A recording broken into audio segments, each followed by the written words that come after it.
ফিলিস্তিনের অবরুদ্ধ গাজা উপত্যকায় দখলদার ইসরায়েলের অবৈধ নৌ অবরোধ ভাঙা ও সাধারণ মানুষের জন্য ত্রাণ নিয়ে সমুদ্রপথে গাজার দিকে রওনা দিয়েছিলেন বিশ্বের প্রায় 500 অধিকার কর্মী। এর মধ্যে ছিলেন পরিবেশ কর্মী গ্রেটা থুনবার্গ।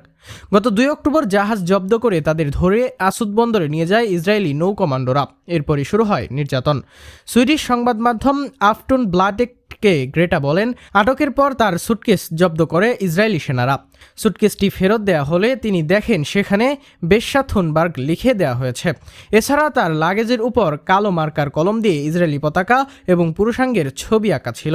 আসুদ বন্দরে যাওয়ার পর দুঃস্বপ্নময় পরিস্থিতি দেখেন বলেও জানিয়েছে গ্রেটা। তিনি বলেন, তাকে একটি লোহার খাঁচায় টেনে হিঁচড়ে নেওয়া হয়। গ্রেটা বলেন, খুব সম্ভবত আমি 50 জনকে এক লাইনে হাঁটু গেড়ে বসে থাকতে দেখেছি। তাদের হাতে হাতকড়া লাগানো আর কপালে ছিল মাটির সঙ্গে লাগানো।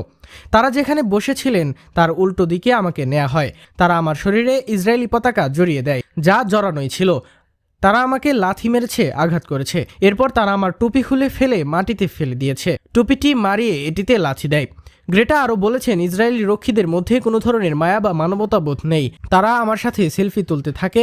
আরও অনেক কিছু ঘটেছে যা আমার মনে নেই। একসঙ্গে অনেক কিছু হচ্ছিল। আমি স্তব্ধ হয়ে গিয়েছিলাম, ব্যথা পাচ্ছিলাম, কিন্তু ওই সময় শান্ত থাকার চেষ্টা করছিলাম। এছাড়া তিনি সহ প্রায় 60 জনকে কারাগারে একটি ছোট রুমে ঠাসাঠাসি করে রাখা হয়েছিল বলেও জানিয়েছে গ্রেটা। তিনি বলেন, সেখানে অনেক গরম ছিল, প্রায় 40 ডিগ্রি সেলসিয়াস তাপমাত্রা। আমরা পুরোটা সময় পানির জন্য কাকতি মিনতি করেছি, বলেছি আমাদের পানি দিন, পানি দিন। আমরা চিৎকার করেছি, কিন্তু কারাগারের রক্ষীরা আমাদের রুমের সামনে দিয়ে হেঁটে যেত তাদের পানির বোতল নিয়ে। বোতল হাতে নিয়ে তারা হাসাহাসি করত। আমাদের সামনে পানির বোতল ময়লার ঝুড়িতে ফেলে দিয়েছে তারা।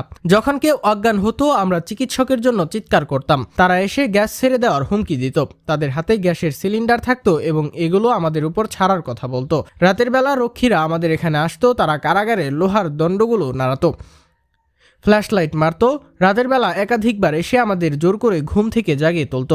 এত সব নির্যাতনের পর 6 অক্টোবর গ্রেটা থুনবার্গকে ছেড়ে দেয় দখলদাররা। তিনি অভিযোগ করেছেন, তার নিজ দেশে সুইডেনের দূতাবাসের কর্মকর্তারা তাকে সাহায্য করেনি, বরং তার উপর যে নির্যাতন চালানো হয়েছে সেটি ঢাকার চেষ্টা করা হয়েছে।